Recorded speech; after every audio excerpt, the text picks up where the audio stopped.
Let's look at another problem. Let's look at the conversion between I2 and monatomic iodine. Let's say for this equilibrium, this is the equilibrium constant. So let's find the concentrations of each one.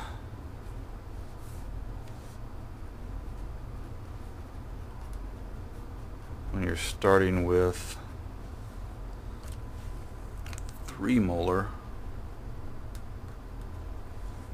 I2.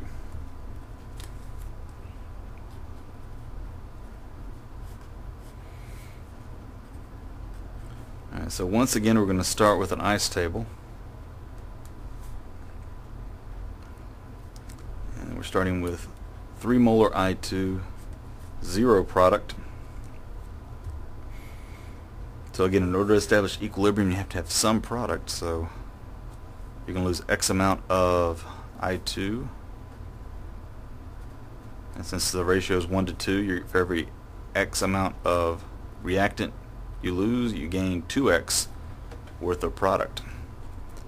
So at equilibrium, you got 3 minus X worth of iodine and 2X worth of monatomic iodine.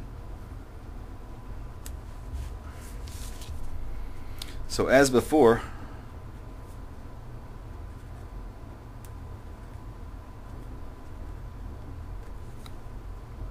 when our equilibrium constant is equal to this, and that's going to be equal to the concentration of monatomic iodine squared over I2.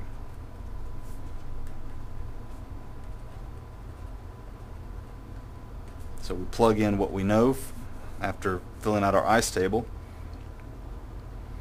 And we just take the bottom row of our ice table and plug those values in. So our concentration we know to be 2X,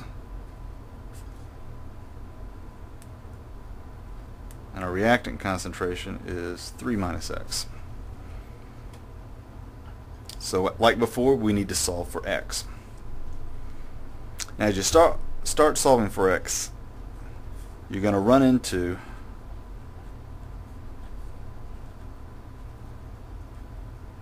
a little more difficulty.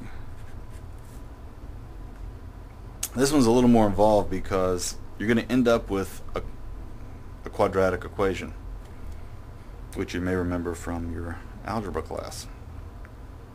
However, sometimes you can avoid quadratics or more complicated cases when you have either a really small value of K, or in some cases you have a really big value. But given the fact that K is such a small number, it's on the order of 10 to the negative 5, that probably means X is so small that with two significant figures, 3 minus X is going to be approximately 3.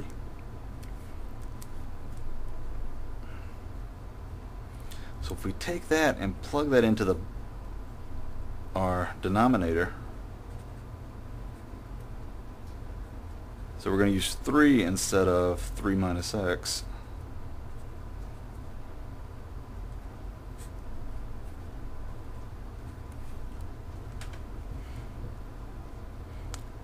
Then this equation gets much easier to solve. And as you solve for X, you're going to get 5.3 times 10 to the negative 3.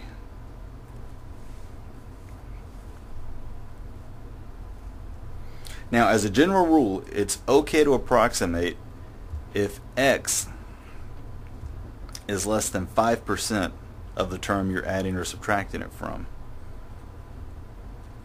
So in this case, 5% of 3 is 0.15. So X is significantly smaller than 5% of 3. So this approximation will be okay. As a general rule, 5% is seen as an acceptable amount of error. So anything, less than 5% is going to be okay. So the concentration of our product is going to be equal to 2x, and that's going to be 1.1 times 10 to the negative 2. Concentration of our reactant, I2, is equal to 3 minus x. And again, with two significant figures, that effectively works out to be 3.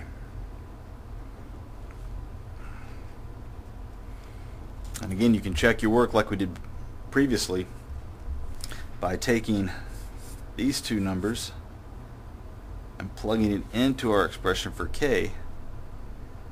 If you did your work properly, it should give you something reasonably close to the given value of K.